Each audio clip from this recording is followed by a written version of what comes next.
பராசக்தி பராசக்தி பராசக்தி என்னத்த பராசக்தி.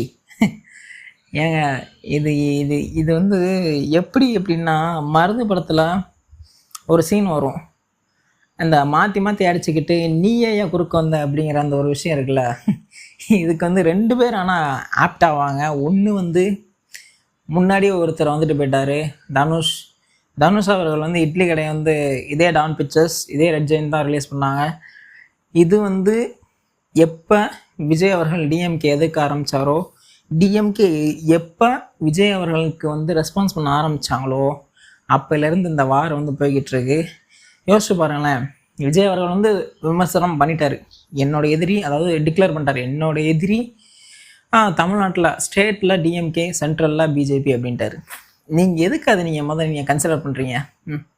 எவ்வளோ பெரிய பார்ட்டி நீங்கள் கன்சிடர் பண்ணாமல் இருந்திருந்தீங்கன்னா எல்லாமே ஸ்மூத்தாக போயிருந்துருக்கும். இது ஒரு சுதந்திர நாடு, இண்டிபெண்டன்ட் கண்ட்ரி. இதில் ஒவ்வொருத்தருக்குமே கருத்து சொல்கிற ஒரு உரிமைங்கிறது இருக்குது, எதிர்ப்பு சொல்கிறதுக்கும் ஒரு உரிமைங்கிறது இருக்குது. அதை நீங்கள் எவ்வளோ பகுத்தறிவாளராக இருந்தும் ஏன் அதை நீங்கள் கன்சிடர் பண்ணீங்க அப்படிங்கிறதான் ஒரு கேள்வி. இன்னொன்று, அவ்வளோ பெரிய ஒரு படத்தை எடுத்து உங்களுக்கான ப்ரொமோஷனை நீங்கள் தேடிக்கிறணுமா அப்படிங்கிறதான். சிங்கிள் ப்ரொமோஷனுக்கு இத்தனை கோடி செலவழிக்கணுமா அப்படிங்கிற ஒரு கேள்வியும் எனக்கு இருக்குது. இதில் தானாக சிக்கின ஆடைகள் தான் 2 பேரும், தனுஷ் அவர்களும் சிவகார்த்திகேயன் அவர்களும். சிவகார்த்திகேயன் என்ன நினச்சிருந்தா, தனுஷ் தெரியாமல் மாட்டிக்கிட்டு அவர். ஆனால் ரெட் ஜெயிண்ட் மேலே உள்ள மிகப்பெரிய ஒரு கோபத்தினால தான் இட்லி கடையை சுமாராக ஓட வச்சு, அந்த வெறுப்பு தான் காந்தாரா பக்கம் திரும்பி காந்தாரா ஓடிச்சு. இது தொடர்ந்து சிவகார்த்திகேயன் கிட்ட வருது. சிவகார்த்திகேயன் என்ன நினச்சிக்கிட்டு இருக்காரு அப்படிங்கிற சுத்தமாக தெரியல. ஏன்னா அவர் ஆரம்பத்துலேருந்தே கோட்டுக்கு அப்புறத்துலேருந்து அவர் என்ன நினைக்காருங்கிறத நம்மளை சொல்ல முடியாது, அதை நம்ம தெரிஞ்சுக்காமல் சொல்லவும் கூடாது. ஒரு அனுமானத்தை நான் என்ன சொல்கிறேன் அப்படின்னா, விஜய் அவர்கள் கிளம்புறாரு, இதுக்கப்புறம் அவர் இடத்துல நம்ம தான் போய் இருக்கணும் அப்படிங்கிற அவர் மனசுக்குள்ள நினச்சிருந்துருக்கலாம். இல்லை யாராச்சும் அவர் போயிட்டார், இனி நீங்கள் தான் எப்படியாச்சும் வந்துடுங்க அப்படின்னு அவர் மனசில் ஒரு ஆசையை விதைச்சிருக்கலாம். அதன் காரணமாக பராசக்தி அப்படிங்கிற ஒரு படத்தில் கமிட் ஆகிருக்கலாம். இதில் தீவிர டிஎம்கே இன்ஃப்ளூயன்சஸ் இருக்குது அப்படின்னு தெரிஞ்சுக்கிட்டும் அவர் அதை ஒத்துழைச்சி நடிச்சிருக்கலாம். இவர் போயிட்டார், இனிமேல் நம்ம தான், அதனால் நம்ம இந்த படத்துக்கு கூட ஒரு கிளாஷ் போடுவோம் அப்படின்னு அவர் நினச்சிருக்கலாம். நான் இதை எப்படி சொல்கிறேன்னா, கிட்டத்தட்ட மே 25 பராசக்தியோட அப்டேட்டுக்கு கேட்காங்க. அந்த நேரத்தில் ஒரு பத்திரிகையாளர் கேட்குறாரு, எனக்கு தெரிஞ்சு பாலிமர்காரர் தான் கேட்குறாருன்னு நினைக்கிறேன். சுதாகுங்கர் அவர்கள்ட்ட கேட்காங்க, மேடம் நீங்கள் விஜய் அவர்களோட ஜனநாயகம் கூட தான் நீங்கள் கிளாஷ் விடுவீங்க அப்படின்னு பேசிக்கிட்டு இருக்காங்களே அப்படின்னு கேட்குறாங்க. அதுக்கு அந்த அம்மா என்ன சொல்கிறாங்க அப்படின்னா, இது நீங்களாக சொல்கிறது, நாங்கள் எந்த ஒரு டெசிஷனும் எடுக்கலை, இதை ஃபுல் அண்ட் ஃபுல் ப்ரொடக்ஷன் தான் எடுக்கணும் அப்படின்னு சொல்கிறாங்க. ஒன்று புரிஞ்சுக்கோங்க, ப்ரொடக்ஷன் யார் அப்படின்னா டான் பிக்சர்ஸ் யார்? ரெட் ஜெயிண்ட்டோட குட்டி தம்பி. ஸோ ரெட் ஜெயிண்ட் என்ன யோசிக்கோ அதை தான் டான் பிக்சர்ஸ் செய்யும். டான் பிக்சர்ஸ் என்ன சொல்லுதோ அதை தான் டேரக்டரமாக பண்ணுவாங்க. இதில் என்ன ஒரு சிக்கல்னா, சிவகார்த்திகேயன் அவர்களுக்கு சிச்சுவேஷனாக டேக்கிள் பண்ண தெரியல. ஒரு விஷயம் நடக்குது, இதை அவர் எவ்வளோ சூப்பராக மாற்றி வந்திருக்கலாம். ஏன்னா ஒரு ஹீரோ நினச்சிருந்தா என்னென்ன பண்ணியிருக்கலாம். ஆனால் இந்த ஆள் போகிறாரு, வழியாக நம்ம ஒரு கிளாஸை போடுறோம், இது நம்மளுக்கு ஒரு மிகப்பெரிய ஒரு பேராக நிற்கும் அப்படின்னு நினச்சாரு. அது அவருக்கே ஒரு பெரிய பேக் ஃபேர் ஆச்சு.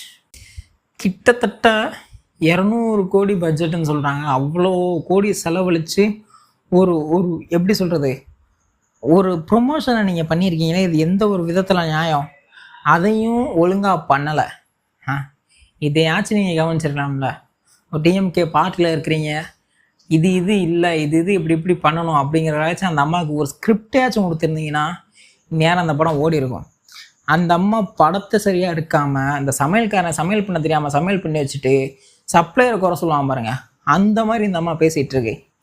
இது ஒரு இன்டர்வியூவில் அந்த அம்மா சொல்லியிருக்காங்க, நாங்கள் தமிழ் உணர்வு நாங்கள் சொல்லணும் அப்படிங்கிற அந்த ஒரு போராட்டத்தை, அந்த வழியை நாங்கள் சொல்லணும் படம் எடுத்தோம்.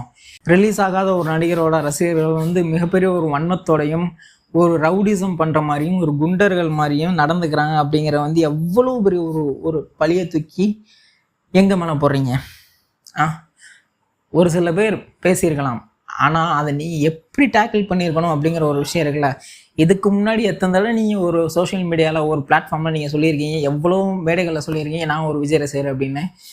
ஒரு விஷயத்தை எப்படி டேக்கிள் பண்ணவங்களோ தெரியாமல் ஒரு ட்ரிகராக ஆக்கி அது உங்களுக்கே மறுபடியும் திரும்பி வந்து எவ்வளோ பெரிய பிரச்சனை ஆச்சு.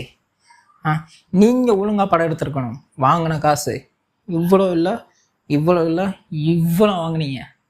அதுக்கான கொஞ்சமாச்சும் நீங்கள் எடுத்திருந்தா இன்றைக்கி அந்த படம் ஓடி இருக்கும். தப்பு உங்கள் மேலே வச்சுட்டு அதை அப்படியே எங்கள் மேலே திருப்பி விட்றீங்க. பார்த்தீங்கன்னா இதே இந்த படம் பெரிய ஹிட்டாக இருந்துச்சுன்னா எல்லாத்துக்கும் நான் தான் காரணம் அப்படின்னு சொல்லிட்டு வந்து நின்றுருப்பீங்களே. எனக்கு இன்னும் ஒரு 50 கோடி எக்ஸ்ட்ரா கொடுங்க அப்படின்னு சொல்லிட்டு வந்து நின்றுருப்பீங்களே. இதெல்லாம் ஏன் யோசிக்க மாட்டீங்க அப்படிங்கிறது தான் ஒரு ஒரு வருத்தம். ஒரு டேரக்டர், நீங்கள் ஒரு மிகப்பெரிய ஒரு பொறுப்பு வந்து உங்கள்கிட்ட இருக்குது. அதை வந்துட்டு நீங்கள் விலகி போகாதீங்க.